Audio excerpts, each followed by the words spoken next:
오늘 저희들 함께 보실 하나님 말씀 사도행전 5장 12절에서 16절입니다.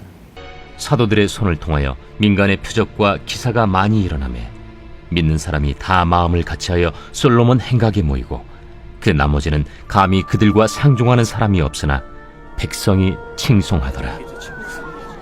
믿고 주께로 나아오는 자가 더 많으니 남녀의 큰 무리더라.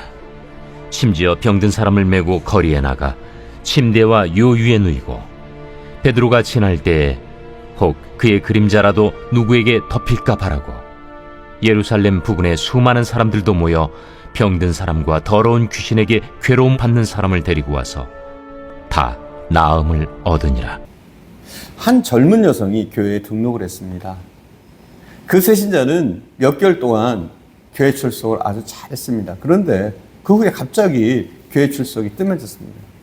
목사님이 궁금해서 전화 신방을 해서 결석 이유를 물었습니다. 그랬더니 이 여성이 대답하기를 내 집안 문제만 해도 머리가 복잡한데 교회 문제로 머리를 더 복잡하게 하고 싶지 않다는 겁니다. 나중에 연유를 알아보니까 그 세신자의 이웃에 교회 성가대원 한 사람이 살고 있었는데 그 성가대원은 새로 나온 이 이웃의 집에 찾아가서 교회에 나와서 반갑다고 말을 하면서 차를 마시면서 성가대 내부의 복잡한 문제를 늘어놓곤 했다는 겁니다. 이 세신자는 교회에 가고 싶은 생각이 없어졌습니다. 교회 문제, 교회 시끄러운 문제들을 알게 되니까 그는 더 이상 교회가 좋게 보이지도 않고 교회에서 행복을 얻지 못했습니다. 미국 종교월간지 무디는 교회가 분열될 수 있는 10가지 지름길이란 제목의 흥미로운 기사를 실은 적이 있습니다. 이 기사는 교회 분열을 막을 수 있는 역설적인 방안을 제시하고 있습니다. 교회가 어떻게 하면 분열될 수 있을까요? 무너질 수 있을까요? 첫 번째는 교회 내 특정 개인의 요구에만 철저하게 초점을 맞춰라. 두 번째는 교회 안에 떠도는 모든 소문과 비평을 귀담아 들어라. 세 번째는 목회자의 약점만 찾아내 이야기하라. 네 번째는 사랑 안에서 결코 참된 것을 말하지 말라. 다섯 번째는 불평과 불만의 씨를 마음속에 깊이 간직해둬라. 여섯 번째는 남을 용서하되 오직 스스로 잘못을 시인하는 자만 용서해라. 일곱 번째, 자신의 죄는 덮어두고 위선으로 가장하라. 일곱 번째, 공중기도 시간을 통해서 교회에 대한 불만을 다 토해내라. 수단과 방법을 가리지 말고, 아홉 번째는 수단과 방법을 가리지 말고 항상 이기에 힘써라. 열 번째는 하나님이 당신에게 교회를 분열시키라는 사명을 주셨다고 믿고 행하라. 이렇게 10가지를 말하고 있습니다. 우리 주님께서 세상에 남겨주신 아름다운 선물들이 많이 있습니다. 이 선물들은 우리가 사단과 싸우면서 신앙생활을 잘하고 향기 가득한 신앙생활을 살도록 하시려고 주신 것들입니다. 그 선물 꾸러미 안에 빼놓을 수 없는 소중한 선물, 그것이 바로 교회입니다. 주님은 이 세상의 교회들이 세상에 대하여 빛과 소금이 되기를 원하셨습니다. 또 교회들이 무너지는 세상에 버팀목이 되기를 원하셨습니다. 그래서 붕괴되는 불쌍한 인생들을 지탱해주고 행복하게 해주기를 원하셨습니다. 그러나 참 불행하게도 오늘날 교회는 그 버팀목의 역할을 제대로 감당하지 못하는 것 같습니다. 여러분, 쇠와 녹에 대해서 생각해 보셨습니까? 쇠는, 이 철은요, 아주 유용한 겁니다. 쇠는 강도가 뛰어납니다. 우리는 쇠를 가지고 다양한 구조물을 만듭니다. 그 구조물들이 무거운 교량을 바치기도 하고 집을 지탱하기도 합니다. 그러나 녹은 어떻습니까?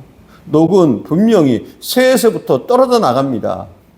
녹도 쇠입니다. 정확히 얘기하면. 그러나 녹은 교량을 바치고 집을 지탱하기는커녕 오히려 삭아서 붕괴하게 만듭니다. 쇠나 녹이나 성분은 비슷한데 하나는 지탱하는 역할을 하고 하나는 붕괴시키는 일을 합니다. 오늘날 교회는 쇠의 역할을 못하고 오히려 녹처럼 되고 있는 것이 아닌가 하는 생각을 할 때가 종종 있습니다.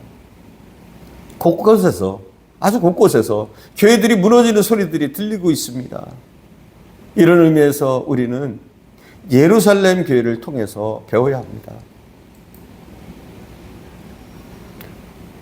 본문을 보면 초대교회 예루살렘 교회는 사람들을 행복하게 하는 교회였습니다. 12절을 봉독하겠습니다. 사도들의 손을 통하여 민간에 표적과 기사가 많이 일어나며 믿는 사람이 다 마음을 같이하여 솔로몬 행각에 모이고, 12절 말씀을 보니까 믿는 사람들이 다 한마음이 되어서 솔로몬 행각에 모였다고 했습니다. 솔로몬 행각은 헤롯 왕이 지은 예루살렘 성전 동편 뜰에 있는데 벽은 없고 지붕과 기둥만으로 된 방들이 있습니다. 예전에 우리나라 정자와 비슷한 형태로 지어졌습니다. 성전 동쪽 뜰에 이런 곳이 많았습니다.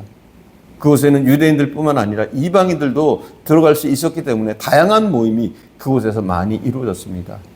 주로 종교적인 가르침을 주고받을 때 그 장소가 사용되었습니다. 당시 기독교인들은 오늘날과 같은 예배당이 없었기 때문에 솔로몬 행각에 모이곤 했습니다. 솔로몬 행각은 초대교회 일종의 집회 장소였습니다. 그런데 성도들이 솔로몬 행각에 마음을 다 같이 하여서 모였다는 것은 상당히 중요한 의미가 있습니다. 그것은 솔로몬 행각은 모든 사람들에게 공개된 장소라는 겁니다.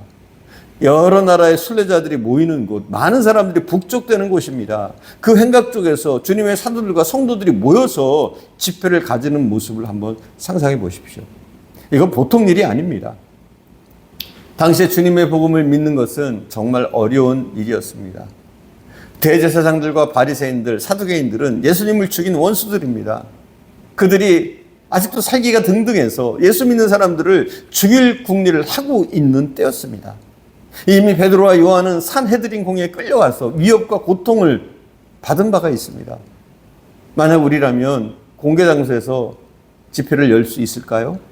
조용한 곳에서, 아무도 모르는 비밀 장소에서 살짝 모일 것 같은데, 당시 교인들은 솔로몬 행각에 공개적으로 모였습니다. 많은 사람들 앞에서 공공연하게 집회를 연 겁니다. 그래도 사람들이 모여들었습니다. 집회가 텅텅 빈 것이 아니라 차고 넘쳤습니다. 여러분, 어떻게 그런 위협 속에서, 그런 힘든 상황 속에서 열심히 모일 수 있었을까요? 그 이유는 간단합니다. 성령 충만하면 가능합니다. 성도들이 모인 곳에는 그들의 마음을 행복하게 만들어줄 수 있는 영적 능력이 있었습니다. 모이기만 하면 그저 좋았습니다. 거기에는 사람들을 끌어당기는 매력이 있었습니다.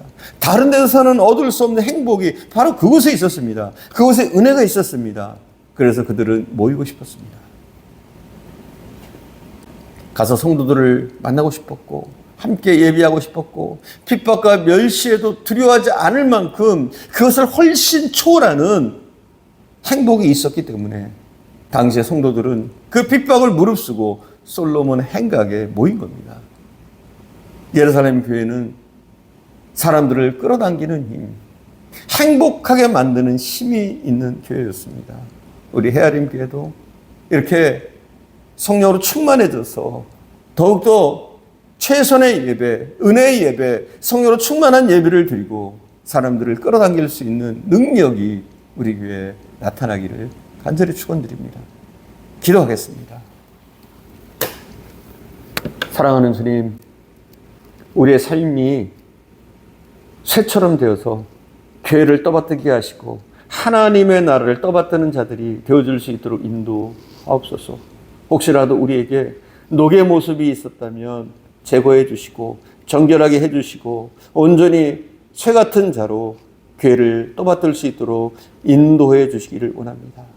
주님, 바라옵는 것은 우리 헤아림 교회가 또 성령으로 충만한 교회가 되어지길 원합니다.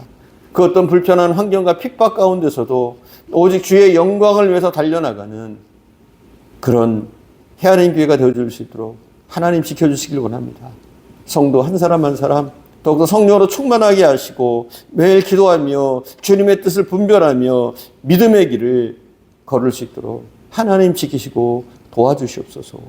오늘도 함께 하신 주님께 감사드리며 우리 구주 예수님의 이름으로 기도드립니다. 아멘.